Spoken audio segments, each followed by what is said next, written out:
If you haven't sent in your requests for Listener Request Month, get on the phone. Time is running out. Pick it up and dial 856-DISSECT. If you need the numbers, check the episode description. It'll be in there. We need your name, where you're calling from, and the movie you'd like to hear us do. Give us a short description. Keep it nice, short, and sweet. You know, give us a quick, here's why I think you'd like this movie, but give us a little rundown. Keep them short and sweet. 30 seconds, a minute, something like that. You have until the stroke of midnight on April 15th. If it's April 16th, it is too late. So get those taxes in and then pick up the phone and call 856-DISSECT. Welcome to Dissecting the 80s.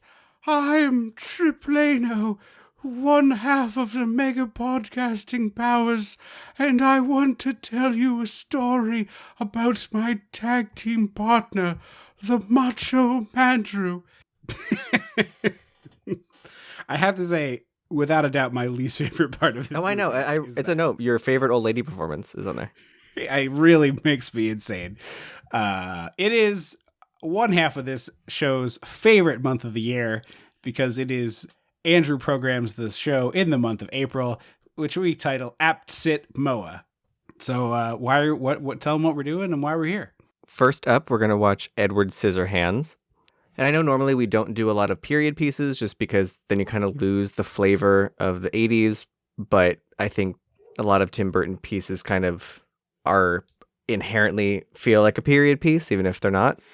And also, like, it's one thing to do a period piece that's like distinctly set in a specific era. This is a time that never existed except in Tim Burton's head, I'm pretty sure. Yeah, you know what I mean? It's anachronistic, which, you know, as I, you know, get older and become more analytical of the common threads of the things I enjoy, anachronism is like one of the weird ones that I'm like, oh yeah, for some reason that just really clicks. What other examples come to mind for stuff that fits the same bill? Riverdale and Sabrina are both anachronistic because it is like both the 50s and also today. Like the nurses all wear little dresses with paper hats, and also the kids have iPhones. Okay. So but like it's not called out in any way. That like no one, there's none of that bullshit Joss Whedon self-awareness of like, when are we? Like, shut up. No, just exist in the moment. Let this be a weird time that isn't real. Like another one would be I think the one episode of Cabinet of Curiosities on Netflix about the lotion with Kate McCucci. Yeah, that's I didn't know if it was supposed to be the 80s or just like flavored by the 80s. Yeah, that one was really hard to pin down because it felt like it took place in the 80s, but also like not the real 80s that existed that we lived. Well, I didn't live really through, and you definitely didn't, but many people lived through. Much like this movie is like, it's very clearly the 60s. It is, yeah, it is both. It is at once the 50s, 60s, and 80s, and I guess the burgeoning 90s, but like it is all of that together, and everyone's cool with it. Yeah. Well, we can pick that back up in a second, but we do have to do this part, which is we watched Edward Scissorhands, and you know what that means. We gotta go dissect the 80s. It's your neurodivergent allegory. Something about your neurodivergent allegory. When the mega powers explode. I'm talking about the 80s. Oh, yeah. Great Scott. Cream of the crop. Oh, yeah. Mega powers, yeah.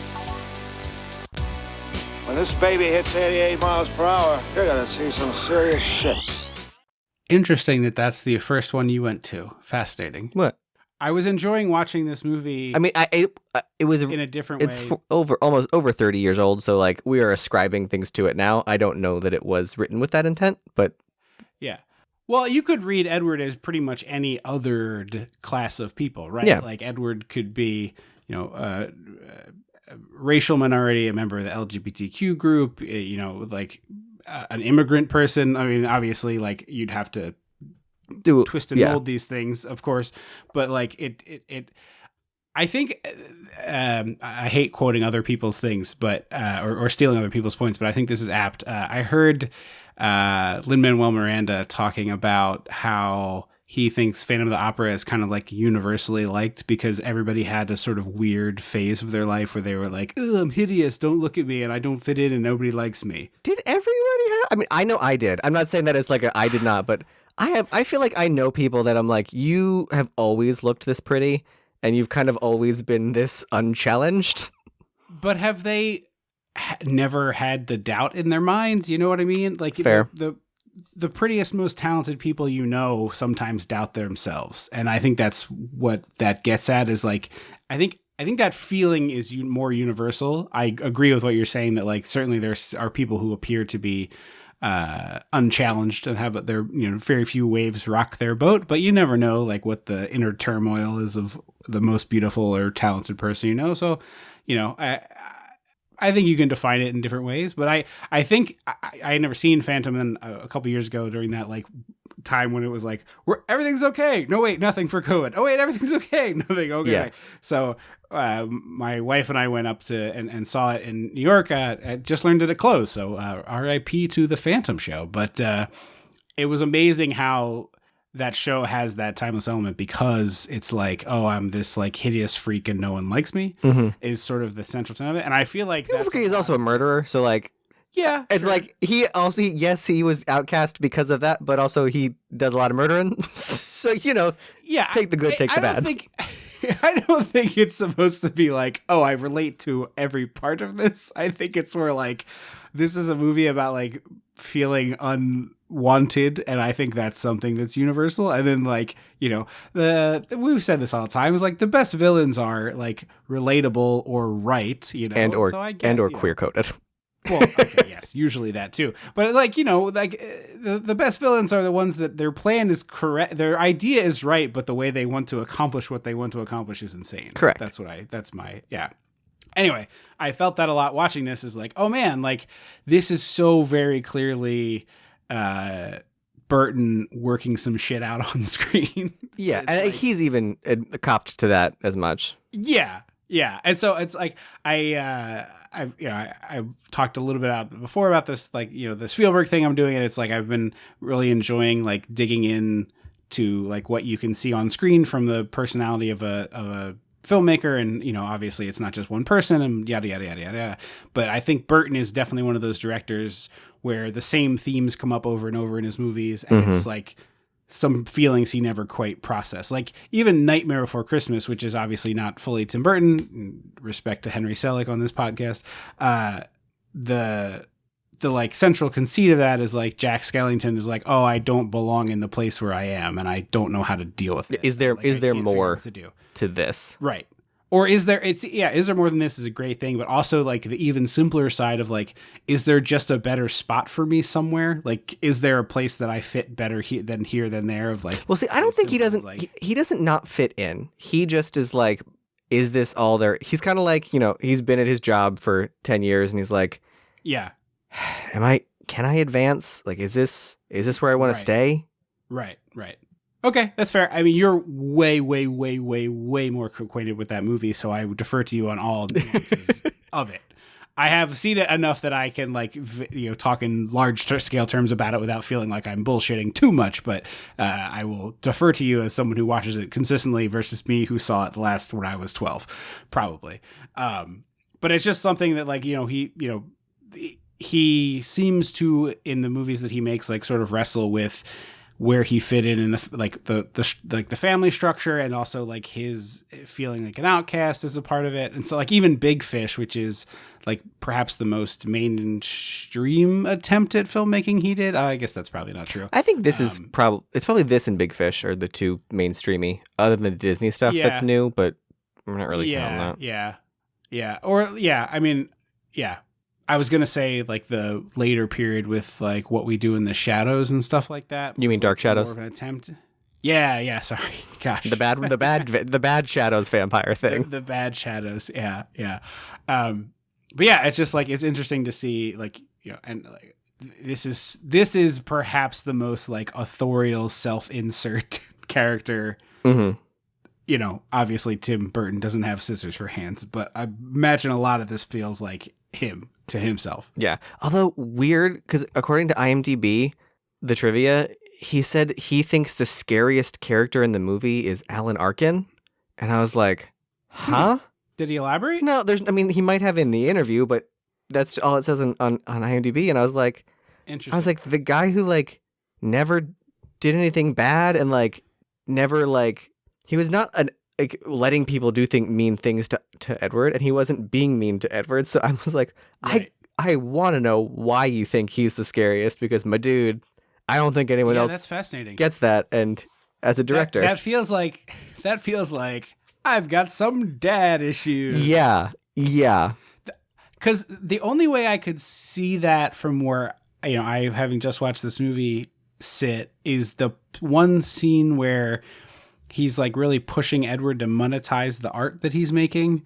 And then he's like, I mean, if that's what, if that's what he considers scary, believe me, I wouldn't be shocked, but also like, buddy, this is a Stretch Armstrong-esque, Slinky Dog dropped out a window stretch. Let's be clear.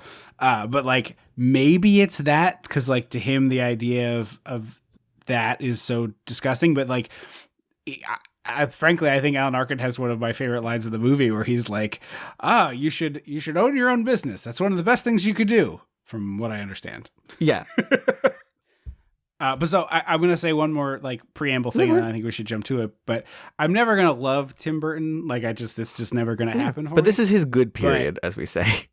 For sure. This is definitely when he was making the best stuff that he was making. And even if I don't love it, like I can respect it and whatever. I also was a douche about it when I was younger, because I was younger and a douche. So, I'll take that. That's accurate. And I'll wear that badge when it's appropriate.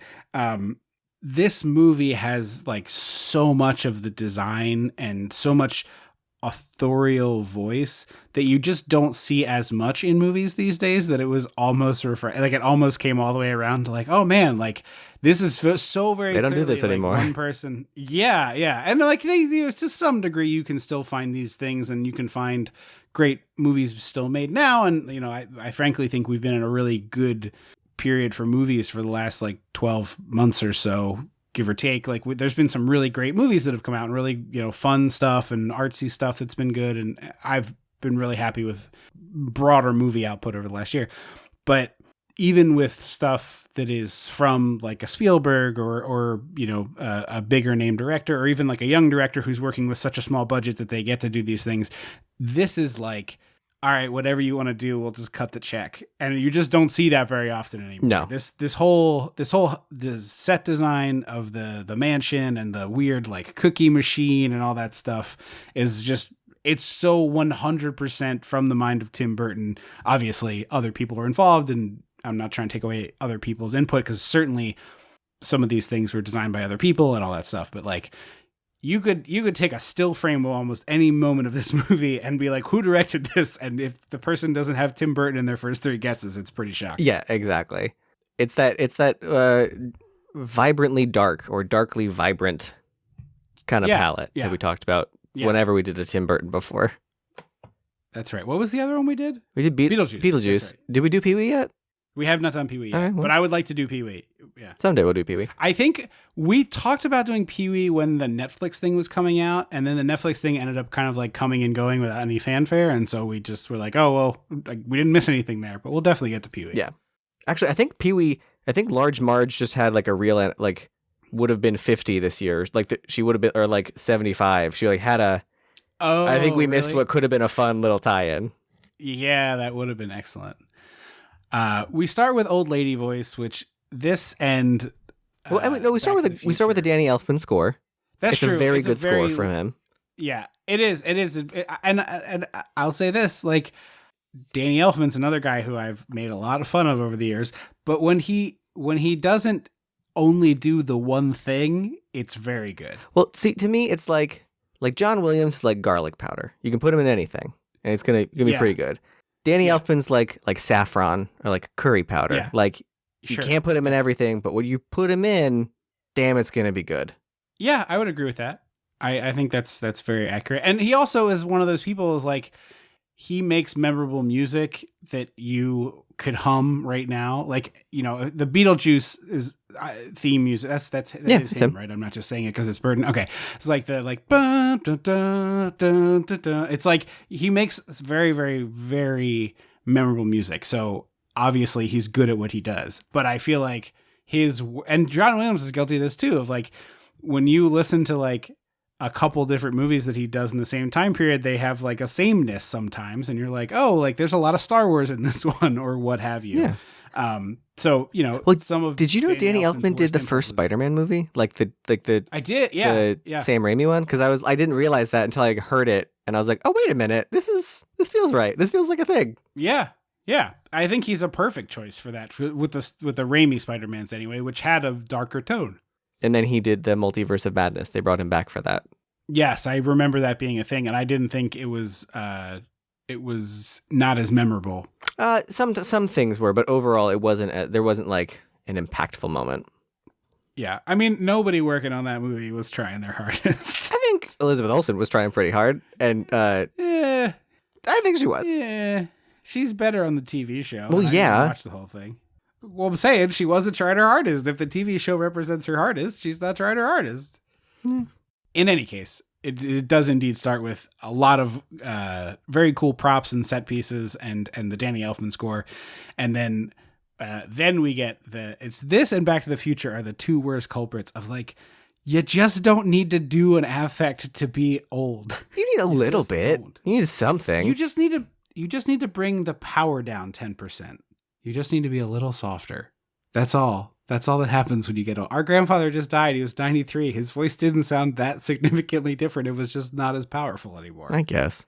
I feel like every actor in the 80s was like, all right, I'm playing myself at age 90 or 80 or 70 or whatever, what the movie calls for. 60 in the case of Back to the Future. They're probably in their 50s. Christ. Oh, God, yeah.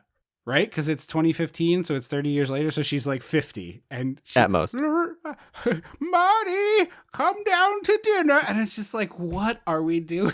That is a cartoon voice. You are doing a cartoon old lady voice. I mean, it might be that, like, that's what people expect. Like, when people think old people, that's what your brain does. And so, like, if that's what audiences expect, you kind of have to you have to give a little bit. I understand. I just find it hilarious. Her granddaughter's also in The Biggest Bed. She looks like she's in fucking Toontown, USA. Yeah, the way that they shoot Winona in the giant chair to make her look so small in the chair, it's like a chair and a half size chair basically. It kind of like swallows her up, and then the she's in like a California king as a 2-year-old or 5. I mean, she's not 2, but just like the size discrepancy is amazing. But then also credit to Burton here is like he shoots it at such a low angle and puts the granddaughter so high up in the bed, like she looks like an ant. It's like the Princess and the Pea. It's crazy. Then we get some great miniature work as they zoom through the little town. Awesome miniatures, yeah, really great, very Beetlejuice-esque. God bless miniature work. Yeah, right. Also, it's such an artist move to like the fact that the inventor invented all of him, but to save the hands for last feels like such an artist move of like me. I still struggle with hands. So if I'm sketching a costume, often their hands are behind their back or in a pocket or behind their head. Yeah. So it just feels very true to artists. Like, I can't do hands. But what's so funny about it to me is like, it's such a ludicrous in-between step. You know, it's not like a claw. It's not like a just like weird armature. It's just a bunch of fucking scissors wired together. I mean, they do explain why that was the case. They do? Yeah, they show he had a coleslaw machine that was a person, and it was like a robot that had scissor hands, and then he put the heart up to it, and then that robot's design was Edward. Apparently I was like asleep for that portion of the movie because I truly do not understand what you're describing. Like, I don't know if the version I watched cut one of the flashbacks, but it's the one she pushes the motorized can opener and then it sets off the flashback. Okay. Vincent Price wanders through his cookie machine and picks up a heart, and then he turns around to his coleslaw machine apparently, and it's like basically an Edward body looking robot with little scissor hands chopping up lettuce as it comes down the conveyor belt, and he holds the heart up to it. I swear to you that is not in the version that I just watched. I mean that seems like a crucial detail to be I missing. know, but I swear to you, this is what happens when you have to sometimes not rent the movie. I swear to you that in my head that scene ends with him picking up the cookie.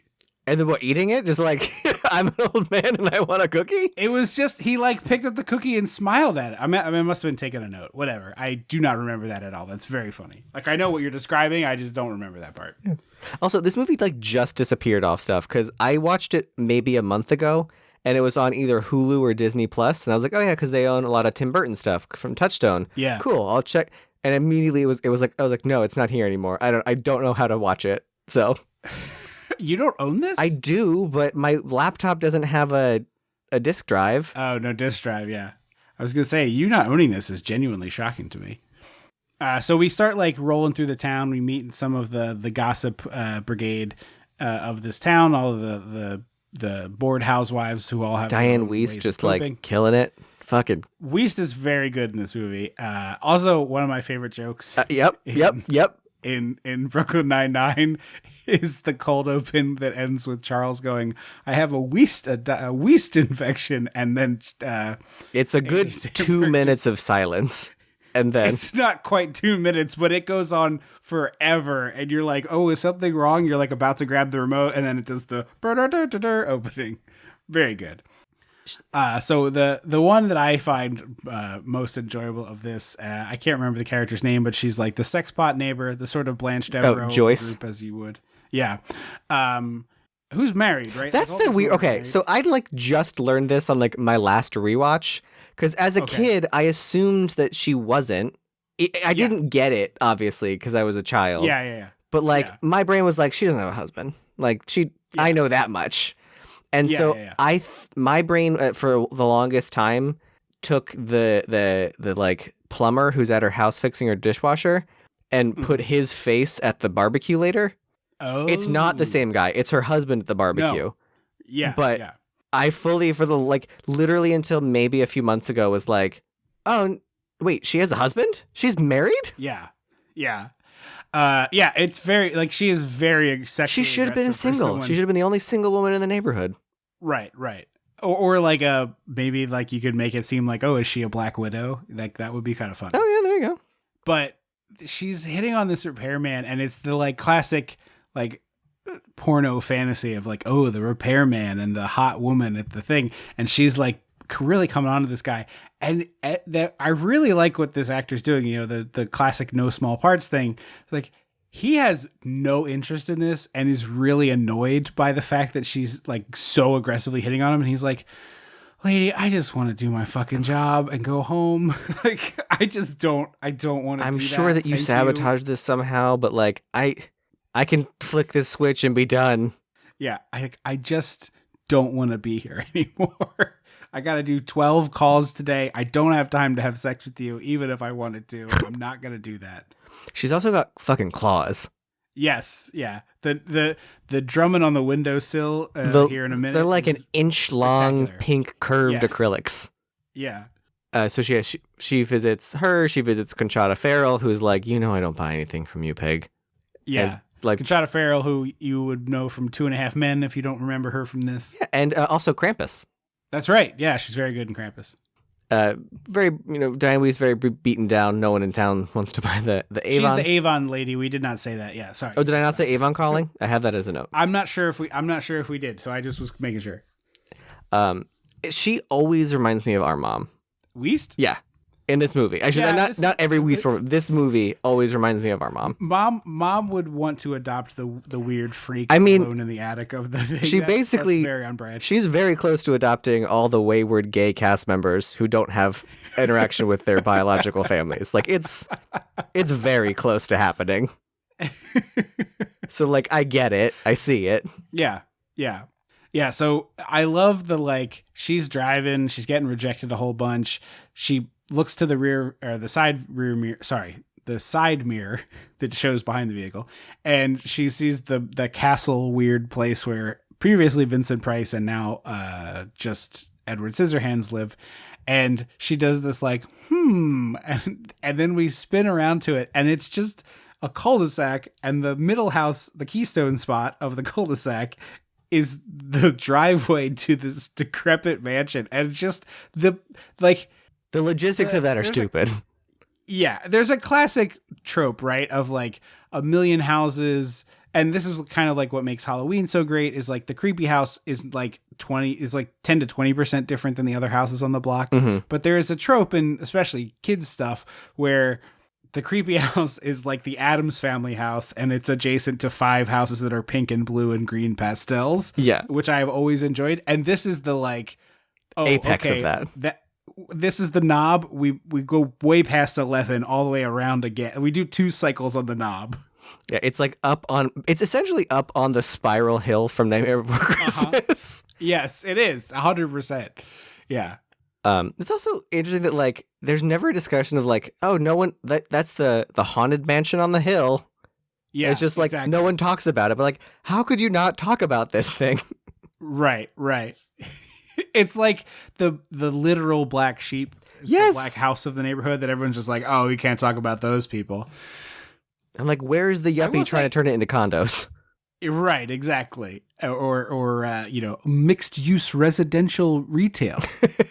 The other thing that's interesting to me is like, I wonder what it is, and it's probably a combination of factors, but he clearly was like so invested in this movie, and there's a period of time where he's like, Burton is like so invested in what he's doing, and then you see like the later stuff, like the Dark Shadows, the Willy Wonka, that's him, right? The Depp Willy Wonka. Yeah, it is.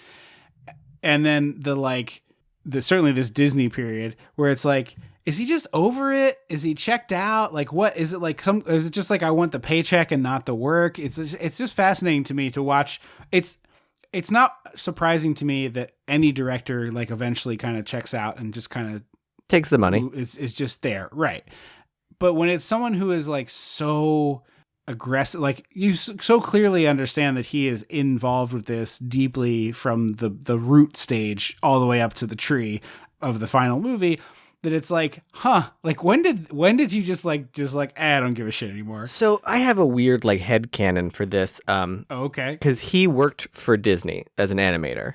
He worked on Black Cauldron, that movie that everyone pretends to love, but God, it's fucking boring, y'all. Like, it's like playing it's like watching people play a D&D campaign that you have no context for. It's not good. Stop pretending. I will not defend this one because I have not done a rewatch. It is dark and it is bleak and it's long and it's dry. It's just like someone sing a fucking song. Do anything. I will stand up for the Mike Mignola Atlantis movie. Oh, by the way, I'll do this on air. I accidentally got a pin that is the Atlantis treasure orb map thing that says chart your own course because they sent me the wrong pin. Do you want it? Not especially. I have it, so it's nice. You know what? I will take it and then I will trade it. No, it's not an official pin, so you can't trade it. Oh, okay. Then no. I don't like deeply love that movie and like need it to be part of my life. I just think it's like pretty good. That is my evaluation of it. So yeah, he worked for Disney in their animation department, clearly saw how the sausage was made and like what's gonna sell. Yeah. And also at this point in his life, he's like, I'm gonna stick it to the man because I can make it sell, because that's what everyone kind of has at some point. Sure. And so he ended up the piss and vinegar stage. Yeah, he ended up leaving Disney, even though they did a bunch of stuff for him. Like they let him make that weirdo short Vincent. Also Frankenweenie too, right? Yes, Frankenweenie as well. But that was live action. Vincent is claymation, or stop motion, I guess I should say. So he left there to be like, I'm gonna make real art, and then he did, and he's like, well, I proved I could do that.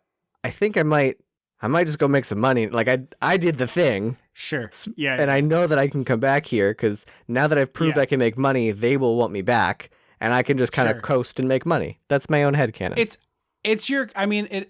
I've mentioned this podcast before, but the podcast Blank Check is like a filmography podcast about directors who Is this have a considered huge his blank check success. movie? Probably, because it's like a huge success, and Or maybe they're like, Batman would be. It's that's definitely correct. Yes.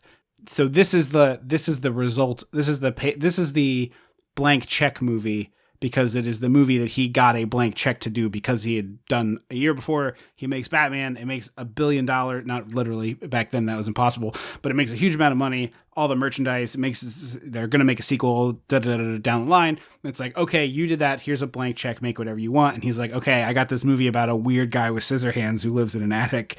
And They actually and weren't then scissor Diane hands Wiest originally. saves him. Were they penis hands like the porno? No. So like a lot of his stuff, it like started as he like drew it as a kid, and like some drawings just stuck with him. And so this like spindly man with pointy fingers kind of stuck with him. And so he was like, Interesting. It's like, I don't know. It's just, he just has pointy fingers, and like didn't flesh it out. And then in working out, they're like, oh, what if it's like blades or knives or scissors? And then he gave that to Stan Winston, and because Tim Burton's a dum-dum, didn't like think Stan Winston would go, oh, I will give you Scissorhands. He was like, I thought you just do whatever. And he showed up and they were scissors. And I was like, oh, wow. And I was like, yeah, Stan Winston gets the assignments, dude. Yeah, exactly.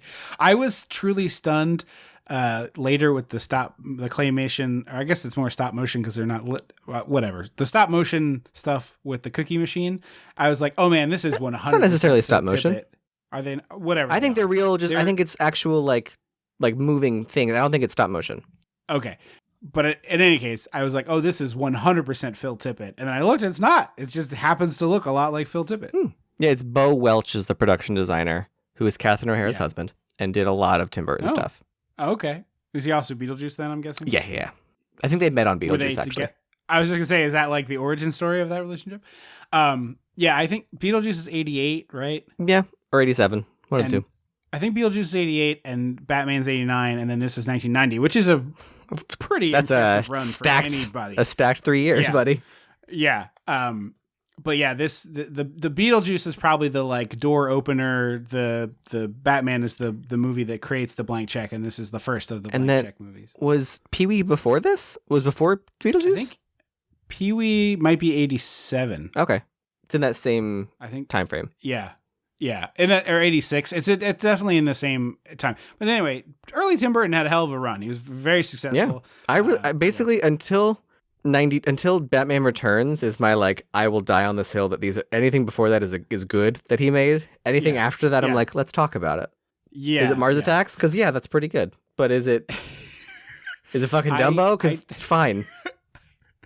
I've talked about this before, but my wife has like a little bit of tolerance for the B movie and not a deep love for it like I have and like we have. Mm-hmm. And so I was like, oh man, they're doing the Alamo Drafthouse here in town. I was like, oh, they're doing a free showing of Mars Attacks. Free showing? Sure. Like, I don't know what that movie is. Yeah. And she's like, I don't know what that movie is. I was like, oh, okay.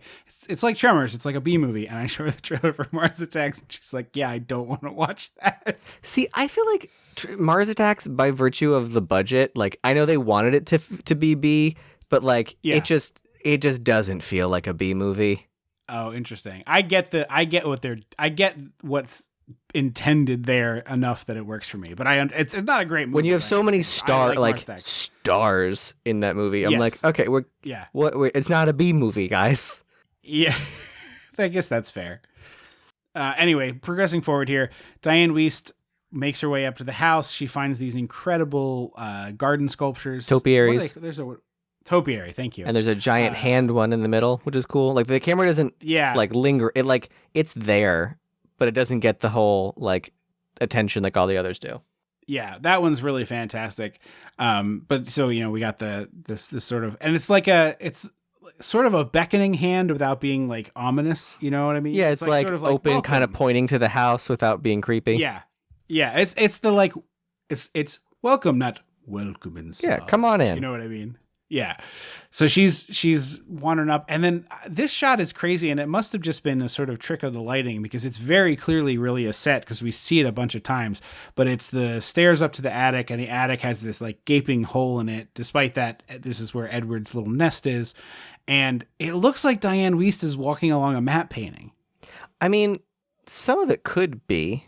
It's possible, but the rest, we see this set like 4 times in the movie, and we see it from all sorts of angles. So it would be wild if this just one was fake, but I think it's just a trick of the lighting. But who knows? I didn't look it up. Yeah, she wanders into this spooky house and keeps saying, Avon calling. I'm Peg Boggs. You don't have to be afraid of me. Like in a horror movie, Peg is dead.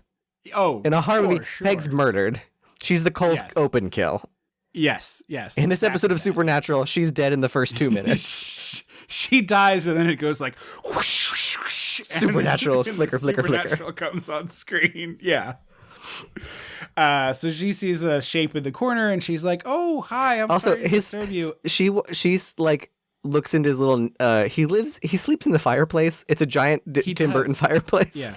Yes, and it is. He's got a collage of like boy without eyes learns to read with his hands, and like diet pill, like all these like aesthetic and overcoming things imagery on his wall. And then she turns to look at him like hiding in the shadows, and he's got his scissor hands have a fucking Morticia Adams special light right on them. Yes.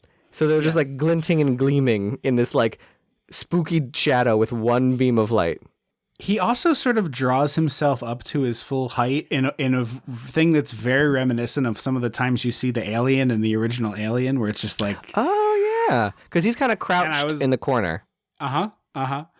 And we finally get a good look at our beautiful BDSM boy, this art school Cenobite, Edward Scissorhands. It's funny because like that's his body. That's not an outfit. Right. Which like is one of the weird things to think about in this movie. Like that's his torso. That's him naked right now. Yes. Yeah. Such a weird choice. Like the whole thing is like it's not, because it's like truly like BDSM-ish, Cenobite-ish, it's adjacent. Hot Topic. Yeah. Just a wild choice of thing, for sure. And then I will say, we'll get to this more fully later, but the beef I have always had with this movie is that it doesn't define what's going on well enough. And what do you mean? Is Edward a robot man or is it magic? So I think it's science magic. I think it's like a Frankenstein, like in that Frankenstein is science magic. Okay. I think it's that. It's like fully this is a Frankenstein tale, right? Like it's Frankenstein. It's Frankenstein as a fairy tale. Right. It's like got some Pinocchio elements and stuff, but it's like we're doing Frankenstein. Yeah, I think it's science magic. I don't think he's not a robot. I think he's supposed to be, that. Because they don't ever really fully define that, but later in the flashback with the hands, they're not like they're just sculptures. They're not immovable. No. They wouldn't. Yeah, if you put these hands on him, he shouldn't be able to move them. Yeah. Which that could have been like these are the prototype. This is what they're going to look like. Yeah. I mean, there's a really billion reasons why this could be, either. But I think that has always been one of the things about this movie. It's like it feels like magic, but then there's like everything else is so sort of like automated machinery that it seems like he should be a robot. It just doesn't make any sense to me. It doesn't. It's not delineated enough for me, I should say. That's also why Tom Cruise didn't get this role. He read it and he was like, I don't understand. How does he go to the bathroom? Does he eat? What is it? And he like asked so many like specific questions, and Tim Burton was like, "You don't get it. Nope. Bye." But I'm with him. One of the few times in my life, I'm with you, Tom Cruise, because I'm like, well, later he's eating. Like we see him having eaten, but not actually eating. Yeah, but he never he has a little food. He's clearly not like eating to sustain himself. Yeah, I guess. He like puts all that butter on the bread, and then we see him with like buttery lips, and I'm like, well, what happens to that food after he ingests it? I don't know. Is this like a same way in and out situation? He just vomits all the time? Yeah.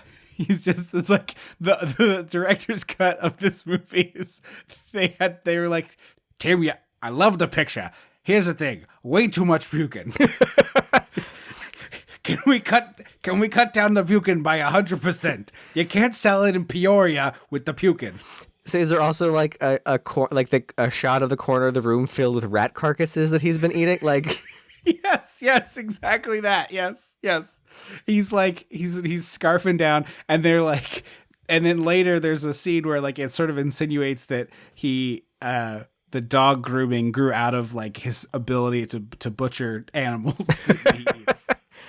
Yeah, you just have to remember that this is a fairy tale. And like you don't I like my interpretation a little more, where it's just Edward's got a puke hole. I mean, yes, sure. But it's the same way that like that big hole in the roof upstairs. It's where he vomits from? He crawls over to it and pukes out the side of the house. You're way more pleased with that joke than I am. That topiary is like the grandest topiary of them all because it's constantly fertilized. Ew. I don't think vomit is a fertilizer. I think it would be. There's a lot of acid in it. Processed food? Yeah, it's fine. It's an acid-bearing tree. It's a rose bush? Yeah. He has like a beautiful rose bush. But yeah, I'm laughing so hard because I'm just picturing Johnny Depp in this outfit, like trying to 25-year-old Johnny Depp in a black leather bodysuit. Like trying to crawl so that he can get his head out the window and vomit. I don't know. It really got me. Yeah, you just have to, like, the same reason you suspend belief that Sleeping Beauty slept for 100 years or like whatever. Come on. Yeah.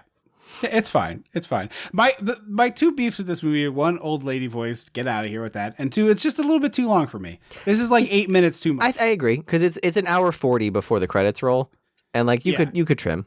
Yeah. The kid on the slip and slide as they drive through town is Nick Carter. Is that right? Yeah. How did he deal with all the vomiting? So actually, he only threw up twice in this movie. He had to run too much in a leather suit and he threw up. Wait, he really threw up making the movie? Yes, twice. Twice. He actually did throw up twice. Okay. Okay, I gotta center myself for this being real information and not. I was like, oh yeah, baby, BitTown, come with me on this journey. Is real. I'm in. The first was eating too much in the barbecue scene when all the women were like shoving food in his face. He threw up after that. I guess he didn't have a spit bucket. Well, all of these women, we'll get to it. We'll get there. And then the other one is at the end when he's running. I think it's when he's running from the police. He ran it like 6 times and he overheated and like immediately threw up. Oh, that's awful. That's truly awful. But it's not like, I mean, obviously, we don't know, but it doesn't seem like Tim Burton forced him to like. Right. Like, right. I'm sure if he said, "Hey, can I do an arms up for a few minutes after running?" Yeah. Right.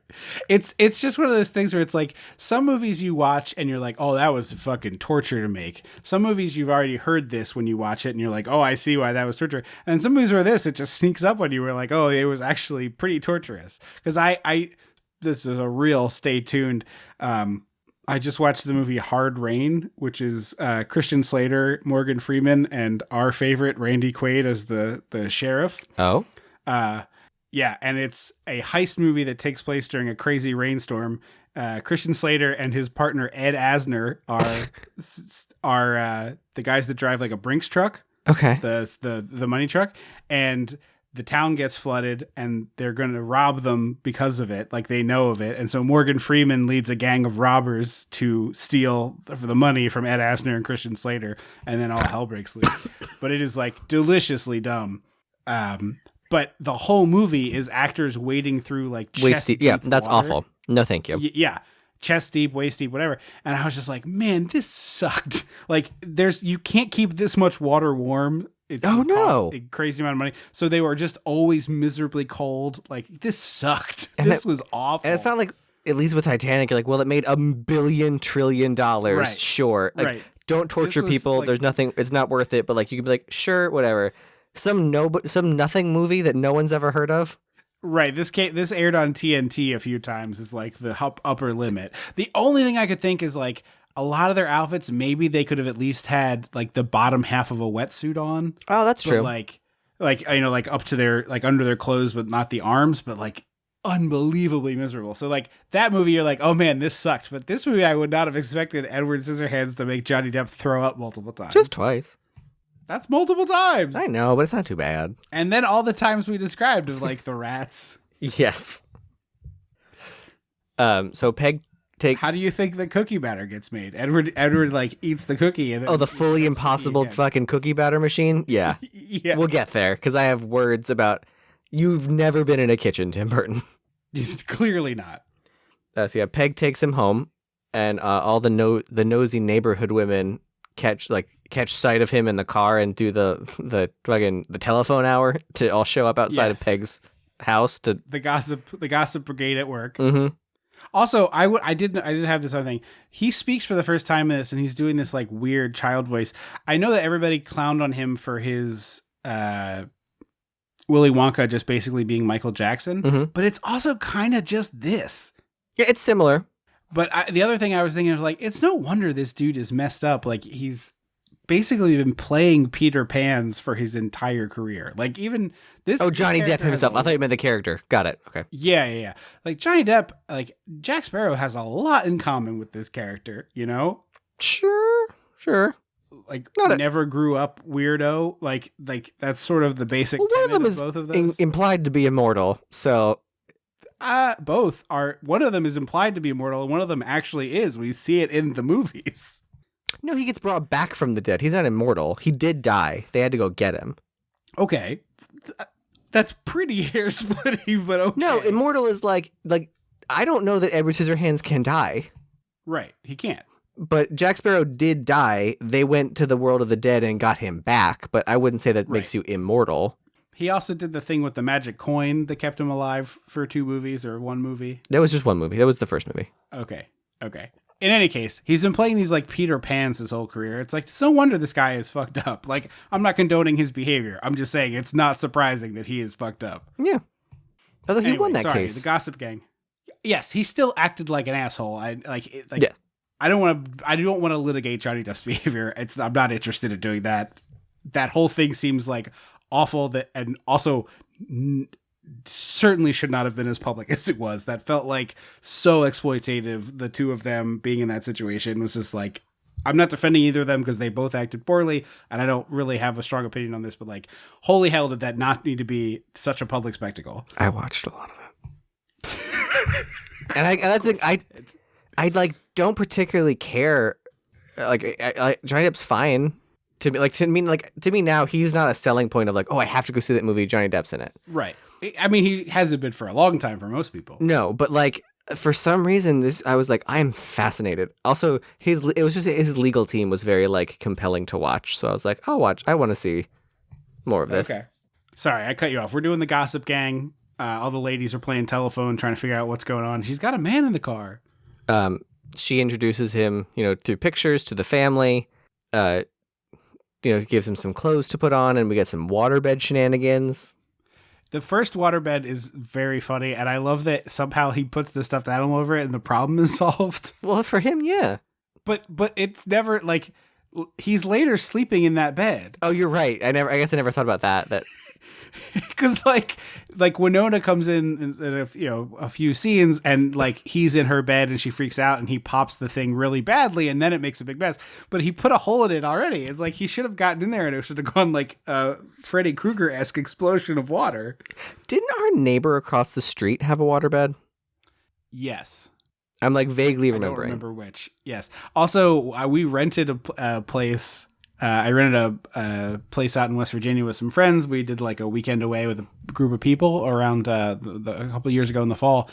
And my now wife, at the time girlfriend, and I were like, we'll take this room. And then we went to get in the bed that night, and it was a water bed. Did it not have a heater under it? It wasn't cold or anything, but it was just like we got into a water bed not knowing that it was a waterbed. So it was a pretty shocking thing to be like, all right, let me sit down in this. What the I would hate to sleep in a waterbed with a partner. I'll sleep on my own in a waterbed, but my boyfriend and I rotisserie chicken too much to become like every 20 minutes the bed would just wobbledy as we rotate. You feel it less than you'd think, but it's definitely not zero. Yeah. So he gets dressed. The night falls and the men come home, so all the housewives disperse from the corner. Yeah, that is a great scene there. And it's just, we get some really good physical comedy of him trying to eat things off his plate and like pick up a fork. Yes. He said he studied like Charlie Chaplin movies since his character is mostly silent, and like it shows in his physical comedy. My favorite is the pea. The one pea. He balanced between 2 scissor blades is very good. So good. And then my second favorite is when he eats the pea and then the bread and then the sweet potato, and then he turns and just starts and on the floor next to the table. I do not find this bit as funny as you do. You hate it. That's why I find it especially funny. You've crafted a perfect scenario in which you have no interest in playing in the space, and it's delightful to me. Not here. I don't know why. Well, I think you had such a big reaction to it that I was like, am I missing like No, it's dumb as shit. It's just like I said, I just want you here. Let me paint you the mind picture, and then I'll get off it. who, the audience Picture or me? Johnny Depp, everybody. You picture Johnny Depp in this movie in his full gimp. No, we heard you. We heard you. But you didn't really give it the space it deserved. Okay. Because it is funny to think of him crawling in this outfit. Why is he crawling? Because he has to get his head over the edge of the balcony. The edge of the room. Why can't he stand up and lean over? Because he has to get all the way to the edge with his chin over. That's the funny part about it. Okay. So he's crawling, but he can't use his hands because they're scissors, so he has to use his elbows. So he's like a worm, you see. Okay. I'll let you have sorry, that image is just really fucking funny to me. The rest of this is stupid just because you don't like it, but the idea of him just like shimmying, I don't know, it kills me. Anyway, moving on. Winona. Well, no, first the men drive away, and like... Well, you did that. We were eating. No, the men come home, but then we see them drive away the next day. Oh, Winona hasn't come home yet. Right. You're right, I'm sorry. And I always wish that the men leaving in the morning had more like specificity and choreo, because it's like, yeah, like it's exactly 7:02 and it's like, but like, or like the first two back out, or like they like the opposite zigzag people pull out of their driveway to pull away, and then but like it needs, like, for how clockwork and specific and stylized this neighborhood is, the fact that the men leaving isn't part of that feels like an oversight. I agree. It was probably like just too complicated, but it is weird. I'm sure. The other funny one is when she takes Edward home for the first time here and pulls him up to the house, she doesn't go into her driveway. She like stops on the curb and then lets him out, and then later the car is not parked there. So I'm just I was gonna say maybe Bill parks in the driveway. I don't know. Yeah, I don't know. The music also gets weirdly intense when the men leave. Like it feels like the mothership is landing, and it's just the men leaving. Yeah. Well, it's like, oh, the housewife brigade gets to be untethered now. Yeah. And then we get what I think is one of the more iconic moments in the movie when she's trying to put makeup on his face. Yes. With blend and blend and blend. Blending is the secret. And then getting so frustrated. Darn this stuff! Which I say constantly. Yeah. He has like very great blank, like, it's very cartoonish, but I mean this complimentary of like the sort of puppy dog eyed, like, whatever you say, lady, is like the expression on his face where he's just like, yeah, sure, this is the nicest anyone has ever been to me.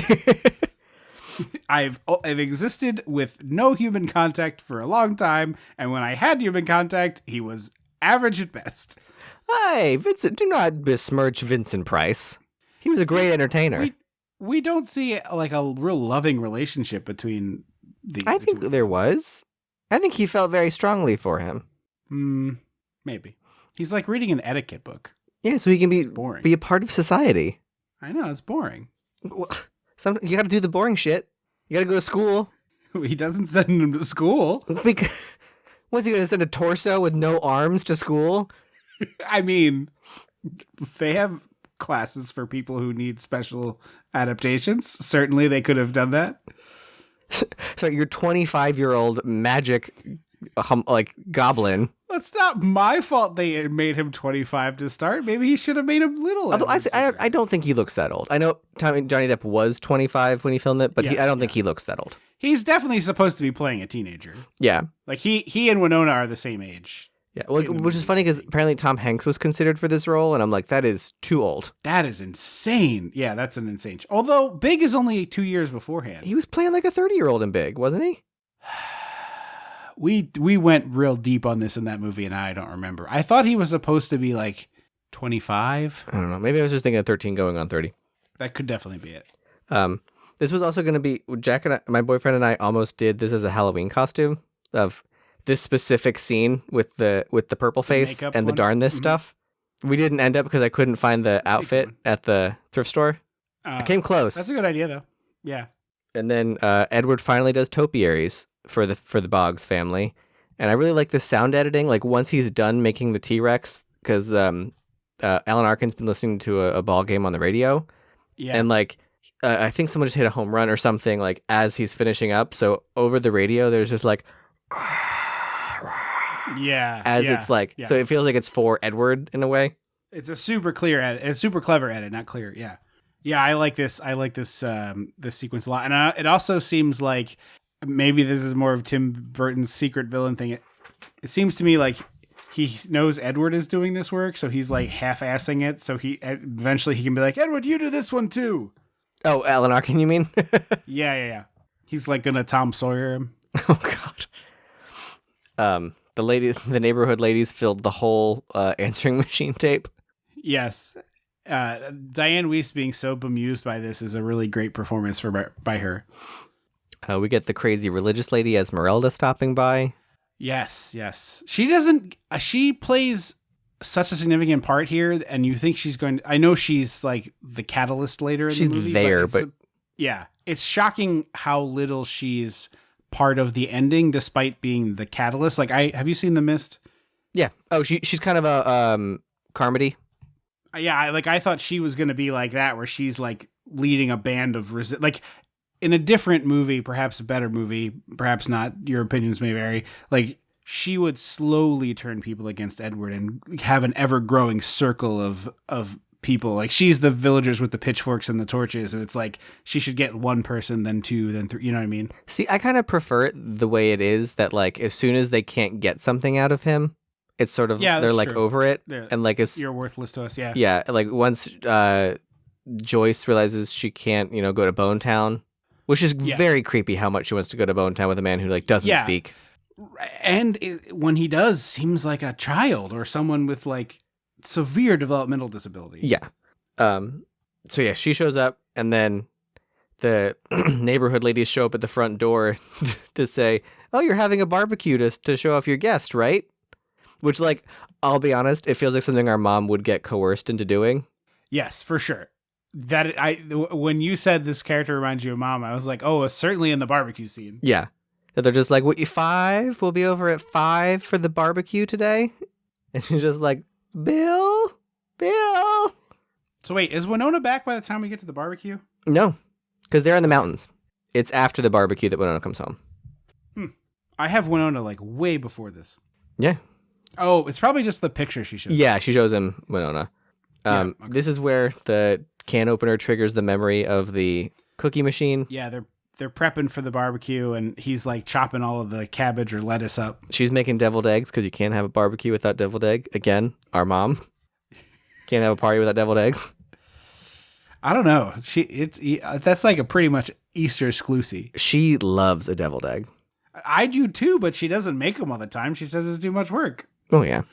But yeah, so the machine, like what we see of the machine is that like there's an egg cracker that cracks into a bowl, and then 2 whisks that would not reach the middle of the bowl drop down, and then a hand slaps the bowl and out comes fully formed dough. And I'm like, if you're using a whisk, there's a 0% chance you have dough.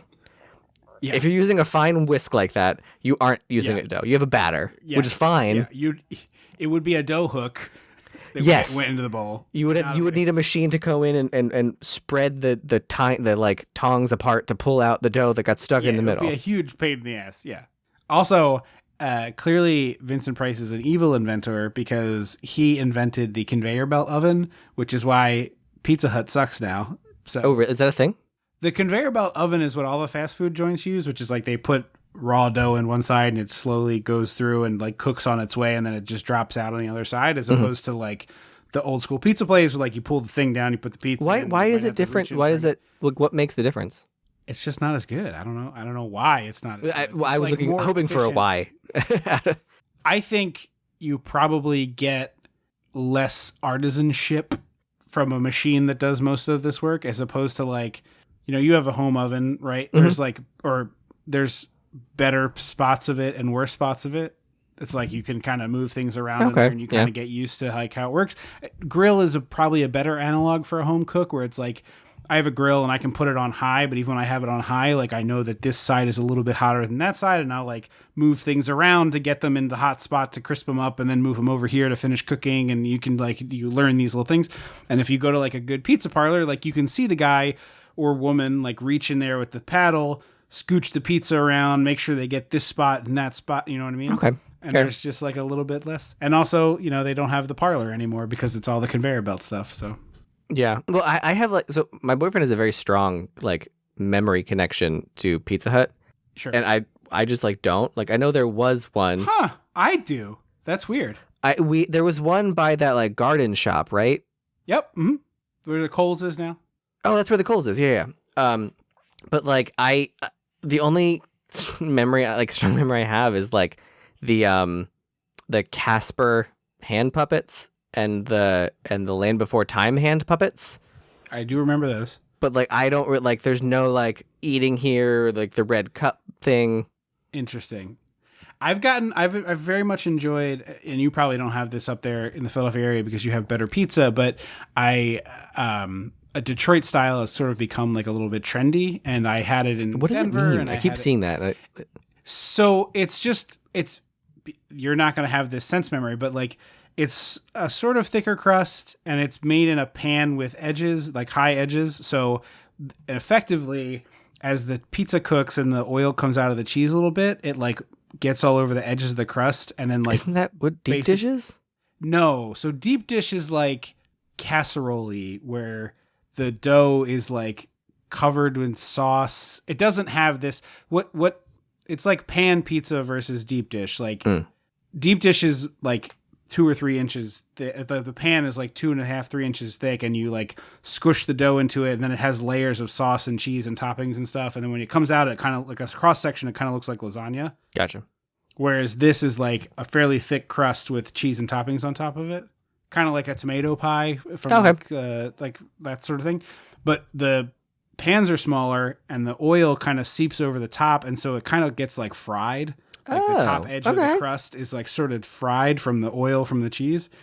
I like it a lot. It's certainly not everybody's favorite, but I really enjoy it. But it reminds me, like Pizza Hut used to be like that. Oh, okay. I mean, the Pizza Hut commercials I've seen from my vintage commercial watching. Yeah. Yes, the crust used to be a little like almost like fried crisp like that. So that's Detroit style. Sort of brings back that sense memory to me. Okay.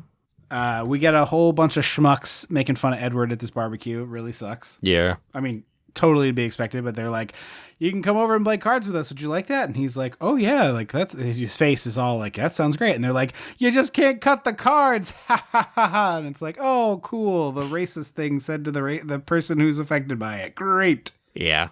All the women like force feed him all the like ambrosia salad and potato salad, which I did like that he like was able to basically arm himself with this and then go over to the guy who had just said the mean thing to him and projectile vomit on top. I had ambrosia salad for the first time like last year. It's like sweet, right? Like yeah, it's like mini marshmallows and maraschino cherries and canned oranges and coconut shavings and like Cool Whip. So like, no, thank you. If you're a fruit person, then sure, but you can keep it. I'm distinctly not a fruit person. So like I would say I am a person who generally kind of likes fruit, maybe even loves fruit, depending on the fruit we're talking about. I love coconut and oranges, and the thing you're describing to me sounds so unpleasant to eat. So like if you like those things, I think you would enjoy it, but we were at my boyfriend's mom's place, and I very carefully got a scoop that was like mostly marshmallows and coconut, because I was like I know I'm not going to enjoy this, but because of how I was raised, polite bite, I need to put a bite on my plate and eat it, and then I can smush around the Cool Whip to look like I had more on my plate. And I was like, oh yeah, this one bite was plenty for me. And my boyfriend's like, this is really good, and I'm like, yeah, of course it is for you. If you grew up eating it, it's part of your thing. Another great line. I do say there's a very clever thing here that comes back later, and I'll hand it back to you. But like this guy comes up to Edward and is like, he's clearly a veteran. They kind of imply Vietnam, but he seems way too old for Vietnam to be well, I guess not, because they're in the 60s. Whatever it is, we're in the sometimes. Yeah, and he like knocks on his leg to imply like, oh, I have a wooden leg, but he actually is just talking about like having shrapnel and stuff. But he's very nice to Edward and is like, don't let these people get you down. And it's like, you're like, oh man, this guy is like kind of like a secret ally. And then later in the movie, it's like, no, he's just as gross as the rest of them. And I thought that was very clever of like, oh man, like he's a little nice to Edward. And then all the women come and basically literally, not basically, shove him out of the way to start spoon feeding him this food. Mm-hmm. What's really funny is in the IMDb trivia, they decide one of the trivias is the man at the barbecue who says, "Don't let them tell you you're a cripple or handicapped," is the one who later cruelly says, "Did they find the cripple?" And I was like, that's not a trivia. That's just a thing that happens in the movie. I fucking IMDb trivia sucks so much. It's so stupid. That's like being the other one that drives me crazy is like, this person played a superhero later and they did a thing that was like vaguely superhero adjacent. And I'm like, who could care? No, if you want to do these two actors have been in 4 movies together, cool. Like that kind of shit, whatever. But like, if you're literally to the point where you're just naming things that happened in the movie, that's not trivia. That's just what happened in the movie. I'm telling you, this is the like cinema sins type discourse of nobody watches the fucking movie anymore. They all want to seem smarter than it. I was like, get out of this would be like Captain America's shield actually comes back to him when he throws it. Like, that's not a fun fact. That's not trivia. That's just the movie. That's happened. You just watched the movie. Yeah. But also, it's no wonder he vomited because the first woman with I think it's the ambrosia salad first, puts like, I couldn't believe Johnny Depp could open his mouth this wide. He like unhinges his jaw like a python. He does. It's like a good half a cup on this spoon that she puts in his mouth. And then he doesn't get 2 chomps before another equally large spoon of coleslaw comes in. Like, no wonder he puked. Yeah. But he's got all of his scissor hands are loaded up with, shish kebab accoutrement. And then Alan Arkin comes up and goes, all right, everyone got a plate, soup's on. And another line that my boyfriend, every time we see the word shish kebab or something on a menu, we go, because he's got his mouth full of ambrosia salad and potato salad and coleslaw. Uh-huh. And the guy goes, huh? And Alan goes, what? And he goes, he's like, no, it was an expression. It's good. But that is, I don't know why that just gets me so good. Yeah, some stuff just hits you right in the ribs. This is the next flashback sequence? Yeah, to the etiquette and limericks. Yeah, and then he's like, Edward starts to sort of laugh at something, and he's like, it's all right, you can smile. And so it's like, this is part of the, like, and again, you have a good explanation for it, but it's one of the ones that just doesn't, I need a little bit more hand-holding, I suppose. But it's just like, wait, he's like learning how to smile? What he's learning how to people. You're making? Right.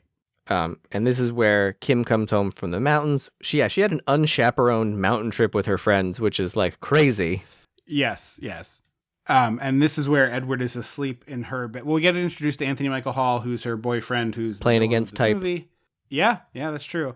And playing like a weird, this is probably the most anachronistic of them all, is like he's sort of playing like a 90s bully, 80s bully, but also a 50s bully. Yeah, exactly. But they drop off Winona, also known as Jenna Ortega, alpha version. Yeah. Jenna Ortega is just collecting all of the old goth girl roles. Yes, she is. She's allegedly going to be in this Beetlejuice too. I don't know if you saw that. What? Yeah. Is that actually happening for realsies? So Beetlejuice 2 has been about to happen for 8 years, 34 years, 35 years. No, since like 1989, it has been like almost there. There is a script you can find that I have read. The sequel that got closest was Beetlejuice Goes Hawaiian. Oh yeah, and it's actually kind of funny. Like it's like a Gremlins 2 sequal. Okay. Where it's just like, there's a place what's for the that? Dumbest possible thing? Yeah, it's like, oh well, we put Beetlejuice in Hawaii. Okay, so allegedly it's coming with Jenna Ortega. Who the hell knows? Do we know as Winona's daughter or something? Probably. I mean, it's going to be a legacy sequel thing. Is the gang getting back together? I mean, Baldwin, I can't imagine, is going to be doing a lot more acting. No, he's done, probably. Given the general circumstances. Given the gestures wildly. And Gina Davis doesn't work much anymore. But she'll show up. But also, aren't they confined to their home? I guess. Isn't that part of it? Yeah, but I mean, that was only for a certain amount of time. I don't remember how long offhand, but I mean, we're definitely going to have Keaton. It certainly sounds like we're going to get Winona. It sounds like we're getting a Jenna Ortega, who is probably going to be a Winona Jr. Yeah. I mean, who knows? This might not ever actually happen. But also, she played Wednesday, so she's got the Christina Ricci roles. She's just, collecting all the goth chick. Yep, just scoop them all up. Yep. I like Jenna Ortega. I feel like I need to say, like, big fan. I hope I didn't sound like I like her. Super talented. I think she's very talented. Like, have seen multiple things. She's charming as hell. I think she packs a lot of charisma. I think she's great. She is comically short, which is very funny in some of the scenes in Scream 6. I don't know if you've got yeah.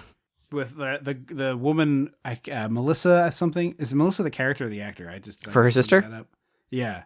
I think the actress's name is Melissa, but I might be getting it wrong. But in any case, she's also good, the actress who plays her sister. But the actress who plays her sister is like probably 5'8", but she looks like Godzilla next to Jenna Ortega sometimes. Yeah. Great movie, by the way. Scream 6. Excellent. Yeah, very, very good. So he pops the not the air mattress, the water bed, and it's like a huge, chaos moment. Winona's screaming, and the parents are like, "It's just Edward, it's fine." And so, she's showing us how unreliable eyewitness testimony can be sometimes, because she goes, "Yes, he had an axe. Some guy with an axe was in my room." Yes.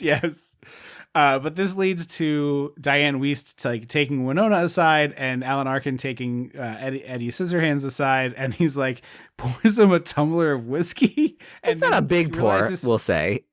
Yeah, but he does give him a slosh of whiskey, and then he realizes he can't drink it, so he pops a straw. A little bendy straw. Yeah, and Edward slurps it all down, and then has some really great oh my god, what is this poison you've given me? Well, and Alan Arkin tells him it's lemonade. That's right, he does, yes. But he gets real quick freshman drunk, and then falls over when they introduce him to Winona officially. Yeah. There's a great bit of business too where it's like the slurping noise of the straw and the liquid, and then he comes up and the straw is not in the liquid anymore, but it's the sound is the same coming out of his mouth. Yeah. Honestly, I feel like Alan Arkin gives a really good dad performance, and a lot of it does feel like our father. If he were in this situation of our mom brought someone home, and he'd be like, I don't love it, but I guess I can't really fight it now. With this. Yeah. It's in the house now. I can't really. I will say I wish that the lemonade punchline wasn't immediately after. Yes. Because it's the lemonade moment, he falls over, and then literally the next scene is Joyce being like, don't you want some nice lemonade? And he throws up on her shoes. Yeah. And I was like, no, I'm not giving it to you. And then, but I'm like, this scene could have been a little bit later. And I think it should have been 2 scenes later. Yeah. Also, just a quick Tim Burton thing. Clearly he's a big Tom Jones fan, because he's playing Tom Jones a bunch in this movie, and then Mars Attacks, Tom Jones is in Mars Attacks. Yeah, well, I think it's because Tom Jones is very 60s, right? Yeah, no, I'm just saying, it's just, they're doing, it's not unusual, and it's like, oh, Tim Burton clearly, likes it. Yeah. Also, it's kind of sexy music without being, let's get it on, which I like. Mm-hmm. I think they also... Not that I think Tom Jones is great sexy music personally, but I understand what... But there's an energy. Film. Yeah. I think they also dance to this in Lake Placid. I think they have a Tom Jones dance party in Lake Placid. They do dance to It's Not Unusual. Which is feels weird for those characters, but... It is an odd choice, yeah. And this is where we get... this is where I was talking about what I meant when Alan Arkin gives a great dad performance, because that he's just talking at dinner like, I hear you're not charging for your gardening services, Edward. You can't buy things. And then Peg immediately goes, Marge gave him cookies today, which this whole exchange just feels like our parents. Oh, for sure. Yeah. I also love that Edward is carving this roast, but everyone has started eating. So everyone is having just a big plate of corn and peas, seething, waiting for their slice of roast beef. Uh-huh. You're supposed to slice this before you serve dinner. Slice it before you get to the table. Tent it. truly shocked there was no glasses of milk at this table, by the way. Yeah, this feels like a feels milk like it a should milk have had- table. Yeah. Winona's friend won't eat the meat because his little fingies aren't sanitary, I guess. I find it hard to really push back against what she feels here, you know? Yeah, but I mean, like, you can sterilize metals. Oh, for sure, but we just have no evidence that it's been done. No. I also like that some of his fingers are like his right index finger is a full scissor, but then some of his fingers are just like a blade of a scissor. Yes, yeah. And then the thumb is like a weird like pliers piece. Or it's like a little like a fish knife, like a tiny little baby knife. Oh no, I'm sorry. Yes, the thumb itself, but the joint up above it, like the mechanism of it, Oh, it's yeah, like yeah. a pair of pliers. Yeah, yeah. And this is where we get the first dog haircut. He was doing a topiary, and then a little dog comes up, and he's like, huh. And he just starts cutting, and he gives the poodle a poodle haircut. It's very good. The lady is like delighted by it. This leads to all the ladies wanting their dogs to get cut, and then Joyce. I will say, I gotta say it. Joyce says, I want a nice high bouffant like mine, and Joyce, baby, you ain't got a bouffant. You don't got a bouffant. Also, this dog's hair would never do No. that. It's like long and flowy. It's a little Shih Tzu, right? I don't know if it's long, but it's. I was like, this little Shih Tzu can't have a bouffant, and you don't have a bouffant. What you're describing is mousse. Yes, You want to put mousse in the dog's hair. You You have- can't cut it into that. crispy mousse curls, but Yeah. you don't have a bouffant, and it always drives me nuts that like no one on set was like, can we adjust this line because that's not what her hair is. Well, here's my bigger beef. Joyce is first in line. She has her little dog get her hair cut. And then she's like, have you ever cut a woman's hair? And she like grabs a lawn chair and sits down. And I'm like, hey, lady, there's 15 people in line. You're done. You don't just get to do a second transaction because you chose to. This is a society. There's a line. Get in the back. Yeah, except now everyone wants both. That's Right. That's the It's magic of ludicrous. Edward. It should have been two goes round is what it should have been. Also, I don't know what's going on in Joyce's marriage, but like, boy, howdy, is it good that they eventually invented the vibrator because this is an unsatisfied woman. Yeah, because this is an unsatisfied woman. That was invented in the Victorian I know, era. that was the joke. Thank you. Thank you. I was like, we didn't even go back that far. Our anachronisms aren't that far. That's the joke. Thank you for circling it. But she has a huge orgasm from this haircut, and it's just like, what are we doing here? Yeah. I mean, Charles Boyle does say the most sensual activity is washing a woman's hair. So, you know. But also now that neighborhood is full of like haute couture hair nonsense. Yeah, it is very like runway model haircuts. Mm-hmm. I will say I was looking up the Ebert review of this out of curiosity, and he gave this like 2 or 2.5 out of 4, I think. And his big beef was like, Edward is like thoroughly odd, but the world around him is also so strange that he stands out less. And I was like, I think that's true, but do you think Tim Burton thinks that's true? No. Like, is this just Tim Burton's view of what life was really like as a child? Because that's sort of what I think. I think so. But I mean, I don't know. I don't think that the world he's in is odd. I think it's very stylized. Yes. But like no one else in that world is like a leather-bodied homunculus with scissor hands. Right. So like, yes, he does stand out. It's a like, Beautiful BDSM boy, as Yeah. I said. yeah, it's this weird little pastel Candyland. Mm-hmm. It's an Easter basket is what it is. It is an Easter basket, yes. Is this the TV studio bit? No, almost. First, they have to speak to the head of the company at Avon to Right, to get the makeup tips. get some yes. ideas. It's so funny that she's like so excited to speak to the head of the company and speaks to her for 30 seconds, which like I get for movie purposes, but like seems crazy that this is not a longer phone conversation. I also feel like it feels very true to character that she's like, oh, I couldn't possibly take up any more of their time. You know what? Yeah. That was very Edie McClurg though. Who, you know what? Could have been great in this movie. Could have been great in this movie. 80 should 100% have been one of these gossipy gals. Or, never mind. I was like, she should have been the religious lady, but I was like, no, that's just her role in Elvira. Yeah. Again. Yeah. No, Edie should have been like In curlers. excited. Yeah. Just add her to the mix. All of these other women Photoshop her in I there. don't want to take anything away. Yeah. Just stick her in. We'll do that deep fake thing. Just put her in there. Yeah, exactly. That would be fake Edie McClurg as Edward Scissorhands. I mean that. But can you She's like, oh, I can't keep it down. Okay. It came around. It right? did. It did. I waited and it came around. I would love to be rich enough that I could be like, hey, deep fake people, I want you to deep fake an actor I like as an extra in this movie. Like what? Like no, yeah, I don't want them to be key. I want them in the scenes where the extras are, but I want that this actor should have been in this movie, and I'm gonna see what that would look like. Yeah, I'm in. And then after they talk to the head of the company, Edward goes to the strip mall to get his knives sharpened, and he has a romantic look at Kim. I feel like there's a word for this, but I can't think of it. Yeah, it's because it's not lustful. It's sort of like puppy love. Yeah, it's it's like the scene in the original West Side Story at the dance where everything else kind of fades away, and it's just sort of him looking at her. And then Chekhov's skeleton key fingers. That's right. Yeah, Edward gets them back in the house by being able to jimmy the lock, which will be sort of important later. Kind of. That whole sequence is a little much for me. I feel like, but you need it. I start to get lost. You do, but I just start to get lost.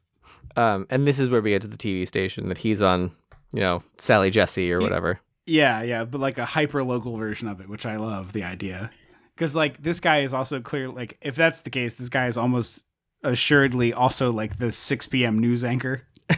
I was gonna say a used car salesman. No, yeah, I mean, it's the Elvira type shows. It was often the weather guy, and they were put on this Dracula cape. So I was just imagining them being all right, Don, you got to host your show here, and he's like, yeah, sure, I could host a daytime talk show, no problem. The audience is asking questions. Someone's like, I know a doctor who might be able to fix your hands, and it's how do you know a doctor that can do that? Yeah, what he doesn't based on have what? Them. Yeah, what doctor's oh yeah, I can fix how? A hand transplant, I guess, is not an impossible thing, but I don't know that Edward is a human. So yeah, it gets dodgy.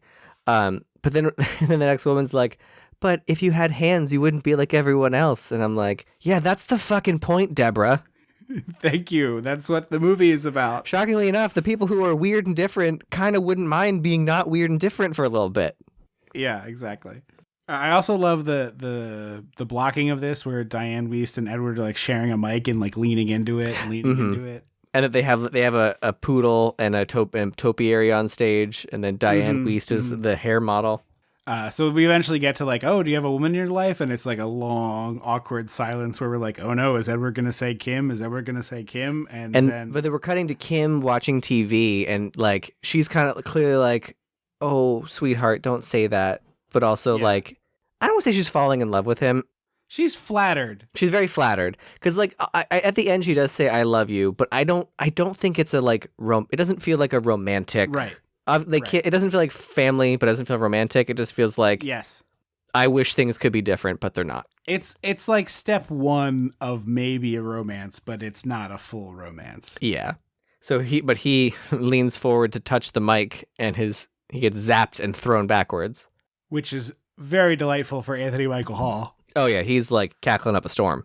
And the brother is, hyening alongside. And then we get one of my favorite shots of the whole movie where we've got this from the TV studio. We got the idea of oh, you should open a salon, and we go.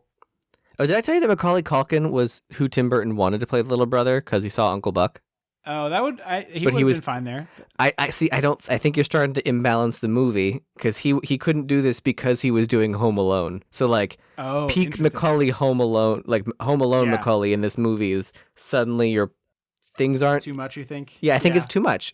I think he's too charming and fun that they'd end up giving him more to do, and we don't need that. Yeah, you're probably right. A lot of the other actresses they considered for Winona Ryder's role, one of them was Elizabeth Shue. Who we love, but Wrong choice. Wrong choice. And at first I was like, oh, she's too strong of an actress. But like, Winona Ryder gives a great performance. Like, she's doing a lot here. And then the other one was Drew Barrymore, which, like, honestly, Totally wrong. Wrong choice, but right level. Yeah, she's got sort of the pixie energy, which is what you need here. Before he came down, it never snowed. And now it does. Like, come on. If you could make that into Old Lady, it would be the literal perfect impression. But what you did was a really good Drew Barrymore, which I've never seen you do before. So Oh yeah, I have a bit of. I can do a little Drew Barrymore. Let me see if I can I've do. never heard you do it before. I liked it. Trying to like get my face in the right shape. Yeah. Before he came down, it never snowed, and after, it did. I think that's the best we're gonna get. It's not good, but that's the best we're gonna get. Pretty good. The Drew Barrymore at the onset was very good. I've never heard you do it before. Thank you. I'm not Josie Grossi anymore. It's funny that everyone makes the face that you're making that our audience can't see when they do Drew Barrymore. Yeah, the Kathy Najimy and Hocus Pocus face. Yeah. But anyway, Joyce is like, oh, we'll start a salon, and she like takes him through it, and then, oh, we'll take him to the back room, and I'm gonna try to have sex with this teen homunculus. What are we doing? What song is it? It's not Sexy Thing. It's a different Tom Jones song, I think. Oh, is it? It's not. Yeah. Also, very funny to me. So, in the early on in the movie, Diane Wiest gives Edward some old clothes of her husband's, and it's they're just what he wears the entire movie. Yes, it's like a white shirt and black pants with suspenders, and like he cuts the suspenders and she safety pins him and stuff. But like he keeps destroying these clothes, like they're getting more and more cut up and torn to ribbons, and they don't give him like a different shirt. He just wears this one, which sort of cracks me up. If you're gonna keep ripping it, if it's gonna keep ripping, and it's not like he's naked underneath. Right. But I would think that she would like hastily sew it back together. You know, it would like have sort of Catwoman tears or something. Yeah. But anyway, so she tries to sleep with this teen homunculus. The chair breaks, and Edward does like a really good Tina Belcher "Don't move your arms" run to get out of there. That's exactly what it is. I didn't think about that until now. It's like chest forward, butt back, and run, but don't move your arms. Now I want them to do that as one of their one of their parody episodes trios. Yeah, because Louise was Edward Scissorhands first, and then Linda took the scissors and said, "You're Edward Spoonhands. You're not running around with scissors on Halloween." Yeah. So he like runs to meet with the family who are eating at this diner, and Alan Arkin, I don't know if you caught this, but he's eating a bowl of chili and he's like putting crackers in it. Mm-hmm. But at the point that we see it, he's probably put like 12 saltines in, and he's still breaking more. It's like this bowl is like 80%. It's a sludge now. 20% chili. Yeah. Like, oh, did you have a good day? And he goes, yeah, Joyce showed me the location of the salon, and then she took me in the back room and took all her clothes off, and the dinner, and everyone's like, clink, clink, clink, clink, clink, clink, clink. Yeah. And there's like a little glance between Diane Wiest and Alan Arkin where it's like, again? So they go to the bank. So I love this where it's like, we've seen this weird pastel world, and it's like, oh, what's the bank look like? A decrepit exactly what you think it looks bank. like. Yeah. A white building that just says bank, and the inside is cold and austere and concrete and metal. It's very well done. The credit system is broken and bullshit. Yeah. Let's just say that. Well, okay, I agree with you. I also think it's not totally insane to be like, you aren't a person. I'm not going to loan you $250,000. Yes, but just as a larger picture. 100%. The credit system is broken bullshit that needs to be dismantled. I totally agree. It's a fucked up system, but I just like, I do have a little bit of sympathy for, I'm not going to give a huge check to a homunculus boy. Although you would think that if the mayor's wife was talking about it, that like the mayor would have stepped in and been like, hey, you're going to give him a loan. Right. And also, all of the problems of this movie are avoided if Edward gets a loan and opens a salon, by the way. Yeah, although not necessarily, because they still would have asked him to break in. Right, but he would be like, no, I have a loan and a business to uphold. He wasn't getting the money out of that. Edward was gonna open the business. Not with no. The only reason he did the break-in is because Kim asked him to.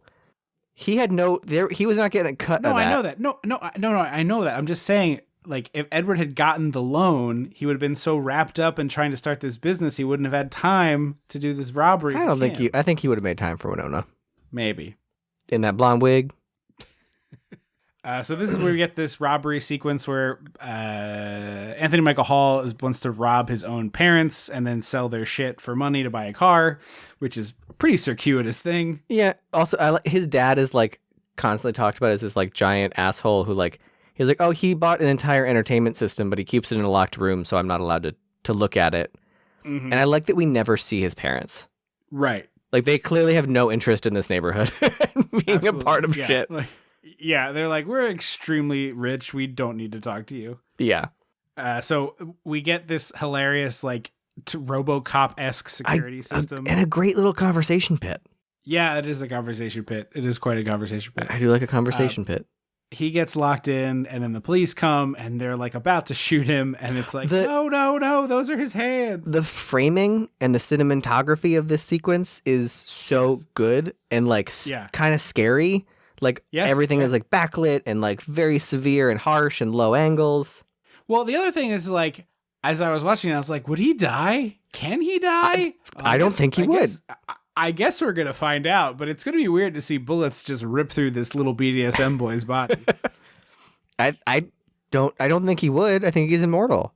I agree with you. I just would. It's like when he shoots him, does stuffing come out? Like, what's in there? Sawdust. Hay. Or is it just vomit? Puke? Yeah, there you go. It's just vomit leaks out of the side. But thank you. I finally have somewhere for it to go. The police are going to open fire because he won't drop his weapons, and then the neighborhood women have to show up and be like, "Those are his hands!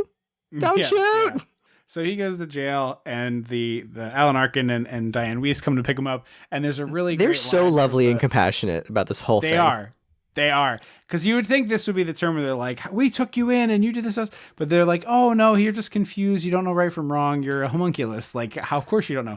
But I love the cop, like, escorting them in the back. And they're like, now we're going to have to keep him overnight for observation. Like, what is observation? That's a hospital term, you dingbat. Hospital talk. Yeah, that's why I thought it was good. But, like, immediately she's like, I know I said we'll get the money somehow. I didn't mean stealing. Yeah. Damn those TV programs. And then Alan Arkin immediately goes, damn them all to hell. It's this like beautiful image of what like parents in the 90s thought. Yes. Yeah. So the Gossip Brigade gets cranked up. Well, the cop here. is very nice to Edward. That's true. Because he's talking to the psychiatrist who's like, look, he's had no human interaction. He has why would he have a sense of right and wrong? He's clearly very imaginative.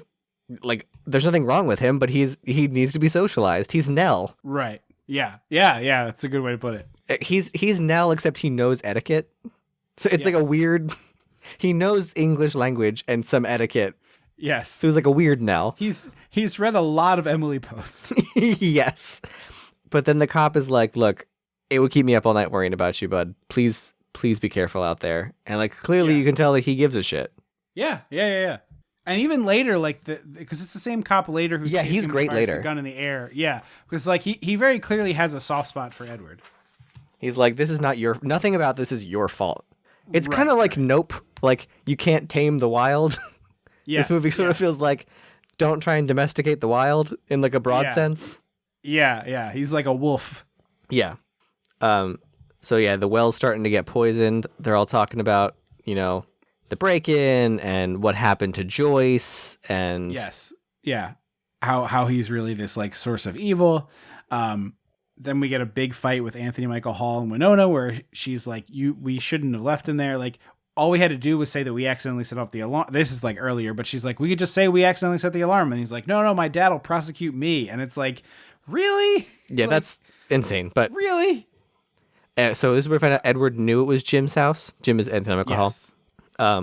And he doesn't see Kim yell at Anthony Michael Hall, and because he can't process his emotions, he just sees her talking to him and like goes to slash everything down the hallway. Yeah, he destroys all the wallpaper in the bathroom, too. It's like the soft version of Michelle Pfeiffer's Catwoman transformation. Yeah, you're totally right. It is very similar. It's something that maybe was on the mind of Mr. Burton. I mean, I would love to do that in a movie. Just give me a cast iron skillet and let me go nuts. A rage room is what you're describing. Yeah. So all these, pardon my words here, but fucking bitches are like, oh, we got to get rid of this guy. He's a scourge on the neighborhood. Well, yada, yada, and now Joyce is spinning a rape story about what happened to her. Yeah. Also, Which this is just unconscionable. Unconscionable. Again, he's a teen boy homunculus. He he almost certainly doesn't have a penis. Yeah, why would Vincent Price give him a dick? There'd be no reason to. Right. I just have the one way in and back out. Also, they like kind of talk about it, but if you notice, like at a certain point, Diane Weiss just keeps getting shorter and shorter hair because no one will come get their haircut anymore. So she just feels bad and just keeps getting her haircut. Yeah, I wanted her to end up like Sinead O'Connor at the end of this. Or G.I. Jane. Yeah. What is he like? He flips his hand back and a little razor pops out where his wrist should be to be like little buzzer clippers. Yeah, perfect. And they're prepping for the Christmas party because Joyce still thinks Peg still thinks people are going to come, which again kind of feels like a mom thing. Like, they'll still show up. He ends up making an ice sculpture in the backyard, which the is ice dance. Snow. Yeah. Well, probably one of the most iconic moments of this movie, anyway. Yeah. It's very pretty, and it's the music Elfman does here is very great as well. This is like really well shot. Everything about this is very good. It feels dreamy without feeling like stupid about it. Do you know what I mean? Yeah. I did say to my boyfriend that if we can get a snow machine, I would let our first dance be to the ice dance because it's like 90 seconds long, and it's not like choreography. It will be pretty difficult to get an ice machine, a venue that will let you blast snow in the room, but it could be Snope. I think it'd be cool. Yeah. I'm fine with a Snope machine. I'm just saying we were like expressly not that we wanted them, to be clear, but we're like absolutely no fog machines under any circumstance. Well, the fog is different. Fog can set off fire alarms. Oh, okay. So that's why a lot of venues don't do that. But got it. Snope machine is different. So Anthony Michael Hall attacks Edward here. Well, first he distracts him, so Edward accidentally cuts Winona Ryder's hand. Yes, that's right. And then he pulls a Lithgow to Edward. Go on, get out of here. Progresso soup. And I love that as Edward's running away, we do see Alan Arkin, who, again, this villain theory of Tim Burton's is weird, because Alan Arkin's like, Edward, where you going? You know, he's on the roof doing they have the rolls of cotton batting to look like snow. I do love this, the fake snow, yeah. So he's like stapling up top and rolling it down, but he's like, hey, Ed, where you going, buddy? So Edward's like running by and he's destroying topiaries, and then I love this rage sequence. Yes, but I also love that he takes a moment to carve a demon topiary, put Christmas lights in it, and put it up against the Jesus lady's house. Yeah, she deserves it. It's just very funny to me. So the cops come. Now we're doing like a manhunt sort of thing. Everyone's like this is like the pitchfork sequence in Frankenstein. They're trying to find him. Yeah, he sneaks back home, and he and Kim have a moment. Hold me, I can't. Diane Weiss and Arkin are like out looking for him. That's right. Hold me, I can't is like one of the better, like more romantic, sentimental lines of the movie. Mm-hmm. And then she like kind of wiggles her way in to get a hug. It's basically she's hugging someone who's like just had their nails painted or like has oven mitts on. That like awkward hug you would do. Like all elbows. Yeah, all elbows. And this is where he remembers the death of the inventor. I wrote professor. I don't know why I meant inventor. Yeah. Where he shows him the hands that could be a prototype. We don't know. Yeah, this is where, like I said, this is where I always get lost with this movie. Where I'm like, well, all right, I was like on board, and now you're getting too magical that these wax sculptures were going to be like functional hands or something. But Edward, like, he clearly has a heart attack or a stroke or something, and Edward cuts the hands all to ribbons by mistake as it happens. So allegedly, Vincent Price did, because he's very old. This was his last performance. His last scene on film is him dying. He did have a voice role that came out after this, but this is his last on-screen performance. Did he? Yeah, there was this like, it was like a weird, like it was in limbo, and it's like supposedly pretty awful, and got like the footage got re-edited by 2 different companies. I think Disney was one of them, and dropped out as 2 different movies, both of which were huge failures. And it came out, one was like 93 and one was 95, like well after he had died. According to IMDb trivia, so allegedly, Vincent Price actually did pass out one day under the lights. Oh, shit. And then it says that Tim Burton kept a shot of him passed out on the ground in the movie. But if you look, there isn't a shot of just Vincent Price. Everything has Johnny Depp also acting in it. And, like, I can't imagine Johnny Depp would be like, I'll keep going. Like, if my scene partner passes out. Unless the scene called for him to pass out and he just thought he was doing a good performance, I could see it being like a... Oh, I guess, yeah. But that's alleged. That's interesting. Yeah, he was, like, going to be a much bigger part of this movie, and because of his illness, they had to really chop that down and chop it down, and it ends up being, I think, honestly, like, just enough. Exactly, like, what you need. I could have done, a couple more moments of it, really, but it's exactly the right amount to me.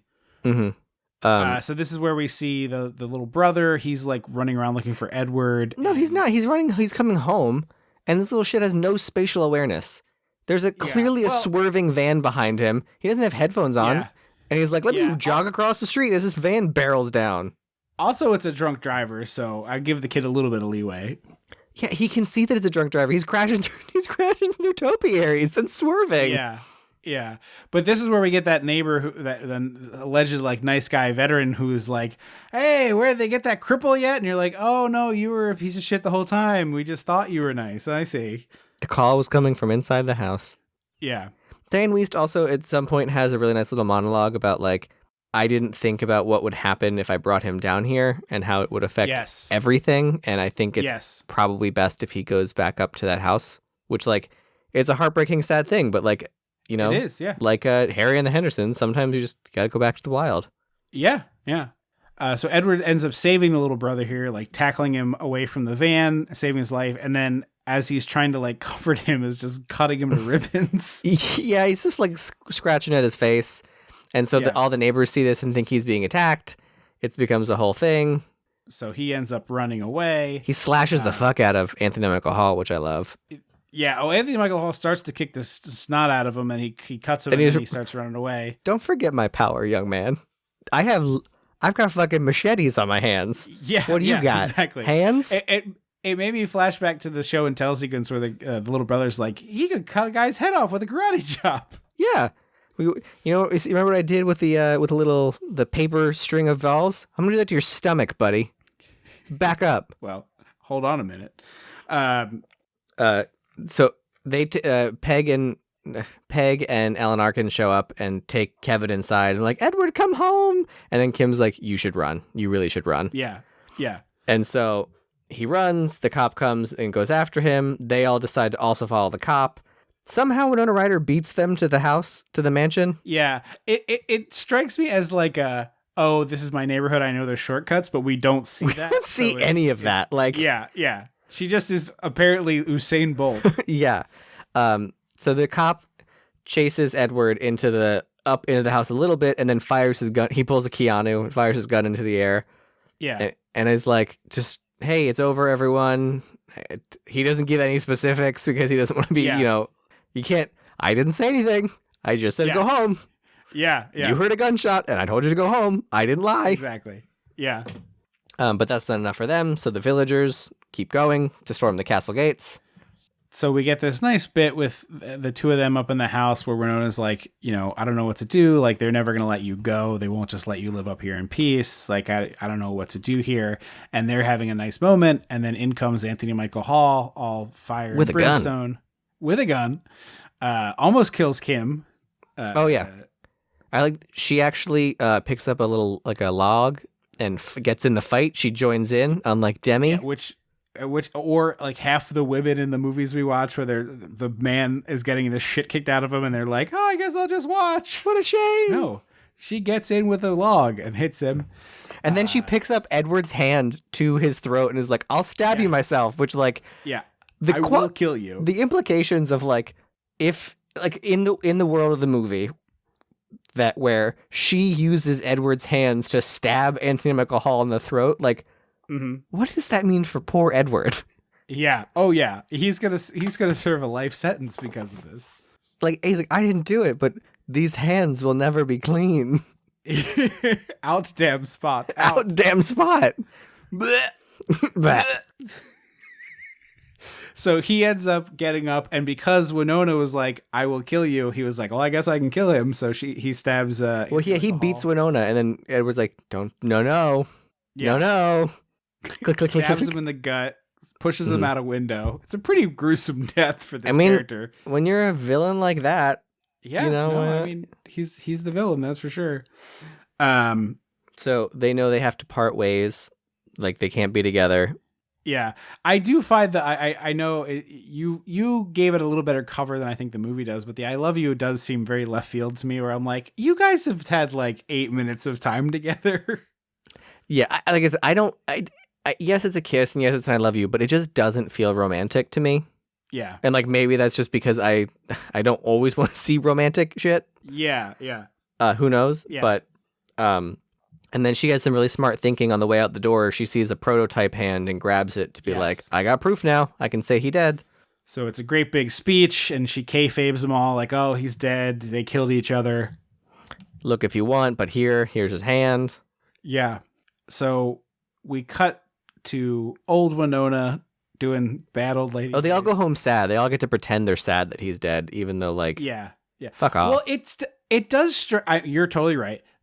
I'm just saying, but it does strike me as the thing of like how people like get caught up in a moment, and then like reality sets in, and they have the moment reality sets in of like, oh, like the son of that couple that we never see is dead, and also this guy that we all kind of liked, right? Until like up until a day ago, we all kind of liked him, and now he's dead. Like this is really fucked up, right? Like I was part of it. The sad realization part. It just kind of reminds me of like in Greek mythology, Medusa could turn people to stone with a look. And so because of that, she isolated herself. Yes. And people kept going to her and turning like, this is she did the responsible thing. I'm not the villain. Yeah. I'm not the fucking villain. I went away to my mansion. I'm hiding in the mansion. Leave me alone. Yeah. So we get the little wrap up here, which is a huge bummer that she's like, I never saw him again. And then it's like, well, you could go up there now, Grandma. And she's like, yes, but I'm old. I don't want him to think I'm an old woman now. Like, I don't know, Winona. I think he'd probably be pretty happy to see you, given that it has been 60 or more years since he's seen another human being. I mean, we don't know that no one went up to see, like maybe Diane Wiest went. Oh, I got the impression that he was alone forever up there. I would think yes, but. And then we get the line that you did as Drew Barrymore earlier, which was, I know he's still alive because it never used to snow and now it does. And you can sometimes see me out there dancing in it. Apparently there's morons on the internet who think that the old lady character is just telling a fairy tale to her daughter and is not actually. Oh, like is making all this up? Yeah. And not an experience. And I'm like, no, it's Winona Ryder. She said I was there. Like she's telling the story of what happened. Right. It's explicit. Stupid. Yeah. Again, I beg you to watch the movie. I just beg you to watch it. It's pretty clear. Yeah. So we get the Edward making these really beautiful snow sculptures and the snow coming down, and we flash back to young Winona dancing in the snow. I do think this is a little bit of a Titanic ending where it's like she's an old woman. She's had a family enough to have grandchildren, and she's still kind of pining for a guy that she knew for 2 days when she was 16, which is a little bit of a bummer, but I get why people like the movie. I don't know about pining, but if he's the man, if all this happened, then like, yeah, you're going to remember that. And if also he's the reason it snows in your town, you're going to remember that too. I thought she had like sort of a more love connection than you do. I mean, it's entirely possible that I'm just reading it my way, but I get that. Final thoughts, recommendations? It's great. It's a little long, but it's a solid movie. It's a little bit long. It's just like peak amazing visual storytelling. It's good Tim Burton. It is good Tim Burton. Certainly worth a watch if you haven't seen it before, although this movie is longer than it, so I guess we can't be too judgmental about length. Although we did have some extended riffs about the vomiting that was cut out from the movie. So this is like Tim Burton getting to do basically anything he wants being unleashed, but still having a little bit of reins on, which I think makes a big difference. Yeah. That's the big part of it for me. But overall, yeah, I think this is worthy of recommendations. Thank you so much for listening. Don't forget to get your calls in for Listener Request Month. That's 856-DISSECT. and check the episode description for the full phone number. Check us out on Facebook or on Twitter. It's at Dissect the 80s on Twitter and Dissect the 80s on Facebook. We'd love to hear from you there as well. We will be back. Rate and review the show if you haven't done that. I feel like we put that out for a while and maybe haven't said it enough lately, but go rate the show if you haven't done that. We read those out, and it's been like a year since we gotten to do that. So go do that, please. We'll be back in 2 weeks. What are we watching? We are watching Witches of Eastwick. Not Breastwick. Which Not Breastwick. Have you ever seen Eastwick? No. Okay. Yeah, I thought we were going back to Chopping Mall's Jim Wynorski for Bridges of Breastwick. Yeah, that's Jack Nicholson and Cher and a whole bunch of other and Susan Sarandon and Michelle Pfeiffer. It's like that's right. Heavy hitters. It's on HBO Max if you're listening to this when it comes out. So check that out, and we'll see you in 2 weeks. Thank you so much for listening. I've been Tripp Lano. I will always be Andrew Lano. Until next time. Don't you forget about me.